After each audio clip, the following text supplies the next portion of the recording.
Hey, Tedeke here for the Best Buy blog, and in this video review, take a look at the Kobo Nia, Kobo's latest e-reader aimed at those who want something entry-level or basic, and there's a plus for those in Canada. I'm going to start out by saying that there's nothing spectacular going on with this device, and that's really by design. Kobo intended to do that. And what I mean by that is that for the last couple of years, the company is basically focused on launching e-readers that have a little bit more. So, larger screens, extra features, a new design, things like that. But they kind of left out the e-reader that was for everybody else. So people who just wanted something basic and didn't need or want all the bells and whistles. Well, that's the Nia. This is now the cheapest Kobo e-reader that they offer, and it is the newest. There are things about it that I like, and then of course there are things that I miss because I'm used to using the other models. So I'll start off with the fact that this is pretty small. I mean, it's a 6-inch display, e-ink, so it's the same type of e-ink display that the others use. However, the pixel density is not going to be as high naturally, but 212 pixels per inch is pretty good for a 6-inch screen, and it is better than the base Amazon Kindle. So that's one thing. Now, if you are okay with a 6-inch screen size, which is not unusual for e-readers, I mean, a lot of them were basically in and around that size. The good thing here is that Kobo managed to actually lower, they shortened the bezels around it just enough so that, I mean, depending on the size of your hands, you can actually one-hand this thing and hold it up. And it's pretty lightweight too, so if you're going to hold it for a while you're reading something, it's not going to feel too heavy after a while. At least that was my experience when I was reading on it.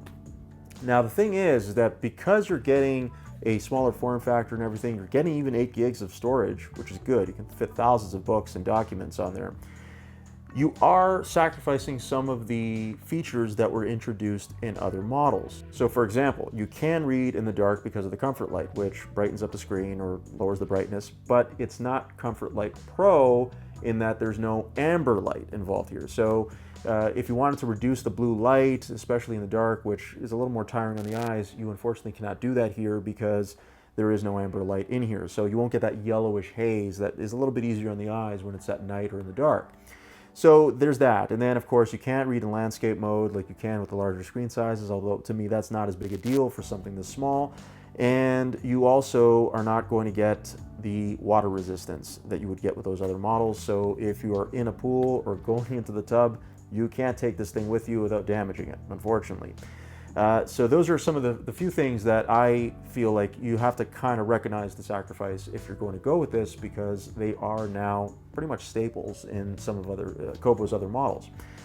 The reading experience itself is more or less the same because the features that were introduced in the previous models are still here. So if you want to scrub across a book and you want to annotate, bookmarks, I mean, all that stuff works pretty much the same way. You can change fonts, you can even bring in fonts, and then of course the documents, because Kobo supports so many different file formats, all of those will work on here too. I don't know that I was crazy about the way images looked on this, partly because it's a smaller screen and that the pixel density is a little lower, but you might like it. In any case, you can read comics on here if you want to, and you certainly can put PDFs on here too.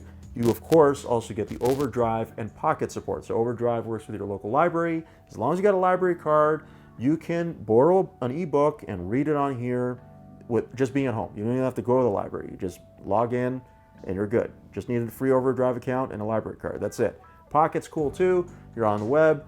You find various links. You have no time to read them. Save them to your Pocket account. You can then read them on the e-reader later whenever is convenient for you.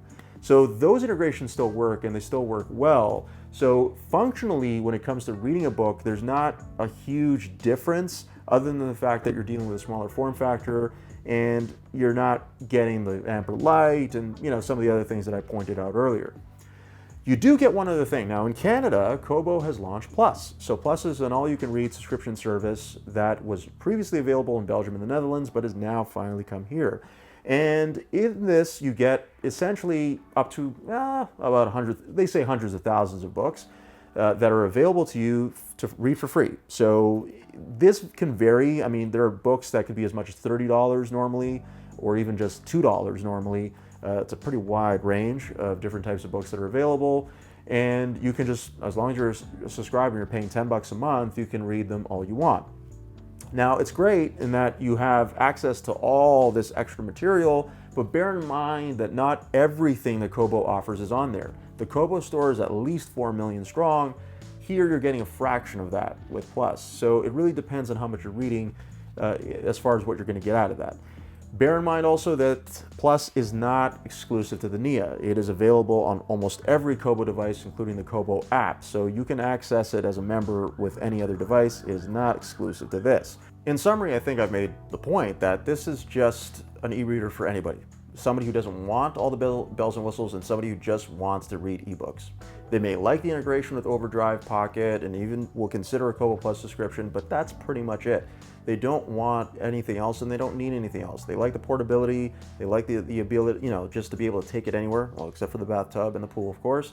And that's about it. So it's about time that Kobo finally came up with a product like this, because they just seemed to be focused on the high end before, but now they've focused on something that's a little bit more entry level and affordable, which is great. And it does what it's supposed to do.